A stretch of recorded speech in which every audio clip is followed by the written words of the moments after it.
আসসালামু আলাইকুম। এটেন বাংলা সংবাদে সবাইকে স্বাগত জানাচ্ছি আমি অনামিকা হাসান পুনম। দেশ গঠনের শিক্ষার্থীরা যে কাজ শুরু করেছে তা শেষ না করে বেরিয়ে যাওয়ার কোনো সুযোগ নেই বলে জানিয়েছেন অন্তর্বর্তীকালীন সরকারের প্রধান উপদেষ্টা ডক্টর মোহাম্মদ ইউনূস। তিনি বলেন, যে স্বপ্ন বাস্তবায়নে ছাত্র জনতা জীবন দিয়েছে সেই স্বপ্ন বাস্তবায়নে বর্তমান সরকার প্রতিশ্রুতিবদ্ধ। নিজ কার্যালয়ের শিক্ষার্থীদের সাথে মতবিনিময় অনুষ্ঠানে প্রধান উপদেষ্টা এসব কথা বলেন। যোগ্যতা বা ক্ষমতা না থাকলেও সরকারের স্বপ্ন বাস্তবায়নের প্রতিজ্ঞা করেন নোবেলজয়ী এই অর্থনীতিবিদ।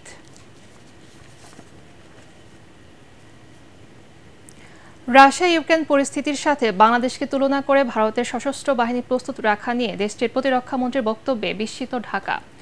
নিজ দপ্তরের সংবাদ সম্মেলনে এ নিয়ে প্রতিক্রিয়া জানান পররাষ্ট্র উপদেষ্টা তৌহিদ হোসেন। এ সময় শেখ হাসিনার ভারতে আশ্রয় ও ট্রাভেল পাস দেয়া নিয়ে কোনো মন্তব্য করেননি তিনি। নতুন করে কোনো রোহিঙ্গাকে আশ্রয় দেওয়া সম্ভব নয় জানিয়ে উপদেষ্টা বলেন, যারা বাংলাদেশে ঢুকতে চায় তাদের ফেরত পাঠানো হচ্ছে।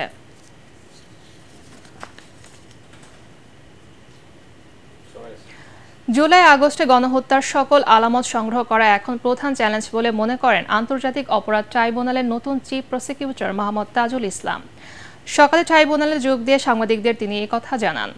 তাজুল ইসলাম বলেন, গণহত্যার দায়ে আন্তর্জাতিক অপরাধ ট্রাইব্যুনালের তদন্ত সংস্থায় দায়ের হওয়া অভিযোগে প্রধান অভিযুক্ত সাবেক প্রধানমন্ত্রী শেখ হাসিনা। তাকে সহ পলাতক সকল আসামিকে দেশে ফিরিয়ে আনার প্রক্রিয়া শুরু করা হবে। চিফ প্রসিকিউটর আরও বলেন, গণহত্যায় জড়িত সকলের বিচার নিশ্চিত করা হবে, এমন বিচার করা হবে যাতে সব পক্ষের কাছে তা গ্রহণযোগ্য হয়। তিনি বলেন, তদন্তকালে আসামিদের গ্রেফতার করার আবেদন করা হবে। 29 জন সিনিয়র সাংবাদিককে আসামি করার বিষয়ে তাজুল ইসলাম বলেন, যাচাই বাছাই করে তাদের বিষয়ে আইনি পদক্ষেপ নেওয়া হবে। আসামিরা এখনও সবাই পলাতক এবং প্রধান আসামিগণ অনেকেই দেশত্যাগ করেছেন, দেশত্যাগের চেষ্টায় আছেন। তাদেরকে আওতার মধ্যে নিয়ে আসা, আইনের আওতার মধ্যে নিয়ে আসাটা একটা প্রধান চ্যালেঞ্জ। আর আলামতগুলো দ্রুততম সময়ের মধ্যে নষ্ট হয়ে যাওয়ার আগে সংরক্ষণ করাটা, এই দুটো আমরা চ্যালেঞ্জ মনে করি। এই অপরাধগুলোর মাত্রা এতটাই ভয়াবহ যে তদন্তকালীন সময়ে তাদের আসামি যারা হবেন তাদের গ্রেপ্তার করার প্রয়োজন হবে। নিশ্চয়ই আমরা এই পারপিট্রেটরদের গ্রেপ্তার চাইব।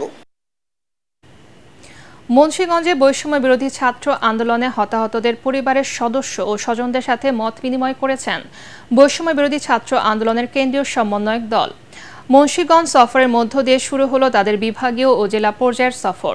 এই সফরের মাধ্যমে প্রতিটি জেলায় অভ্যুত্থানে অংশ নেয়া ছাত্র জনতার সাথে মতবিনিময় করবেন কেন্দ্রীয় সমন্বয়করা। এর অংশ হিসেবে সকালে কেন্দ্রীয় সমন্বয়ক সার্জিস আলমের নেতৃত্বে 13 সদস্যের দল মুন্সিগঞ্জে এসে পৌঁছায়। বিভাগীয় ও জেলা সফরের অংশ হিসেবে সকালে কেন্দ্রীয় সমন্বয়ক সার্জিস আলমের নেতৃত্বে 13 সদস্যের দল মুন্সিগঞ্জে এসে পৌঁছায়। পরে শহরে একটু রেস্টুরেন্টে গত 4 আগস্ট বৈষম্য বিরোধী ছাত্র আন্দোলনের সহিংসতায় নিহত 3 জন ও ঢাকায় নিহত মুন্সিগঞ্জের 6 জনের পরিবারের সাথে মতবিনিময় করেন তারা। ছাত্র জনতার আন্দোলনে মুন্সিগঞ্জের সুপার মার্কেট এলাকায় গুলিবিদ্ধ হয়ে নিহত হন মুন্সিগঞ্জ শহরের রিয়াজুল ফরাজি, মোহাম্মদ সজল ও নূর মোহাম্মদ ডিপজল। এদিকে বিকেলে মুন্সিগঞ্জ সরকারি হরগঙ্গা কলেজ মাঠে ছাত্র জনতার সাথে মতবিনিময় সভা করবেন কেন্দ্রীয় সমন্বয়ক দল। নতুন বাংলাদেশে মানুষ পরিপূর্ণভাবে গণতন্ত্র ফিরে পেতে চায়, সেই আকাঙ্ক্ষাকে পরাজিত শক্তি যাতে বাধাগ্রস্ত করতে না পারে সে বিষয়ে সবাইকে সজাগ থাকার আহ্বান জানিয়েছেন বিএনপির স্থায়ী কমিটির সদস্য আমির খুসরো মাহমুদ চৌধুরী। স্বৈরাচার সরকার পতনের 1 মাস পূর্তি উপলক্ষে ঢাকা রিপোর্টার্স ইউনিটিতে এবি পার্টি আয়োজিত আলোচনা সভায় তিনি বলেন, অন্তর্বর্তীকালীন সরকারকে জাতীয় ঐক্যের মাধ্যমে দেশ সংস্কারের কাজ শেষ করতে হবে। এতে বিভিন্ন রাজনৈতিক দলের নেতারা বলেন, মানুষকে তার মালিকানা ফিরিয়ে দিতে হবে, জনগণই সিদ্ধান্ত নেবে দেশ কিভাবে চলবে। বাংলাদেশের মানুষ তার রাজনৈতিক, সাংবিধানিক, গণতান্ত্রিক অধিকার ফিরে পেতে চায় পরিপূর্ণভাবে। মাঝখানে কিছু থাকতে পারবে না, দাড়ি কমা কিছু নাই।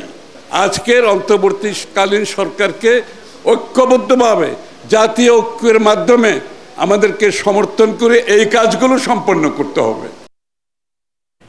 পরবর্তী সংবাদ দেখার আমন্ত্রণ জানিয়ে এখনকার মতো শেষ করছি। এটেন বাংলা সংবাদ ইউটিউব দেখতে ব্রাউজ করুন youtube/8nbangla news। ধন্যবাদ সবাইকে।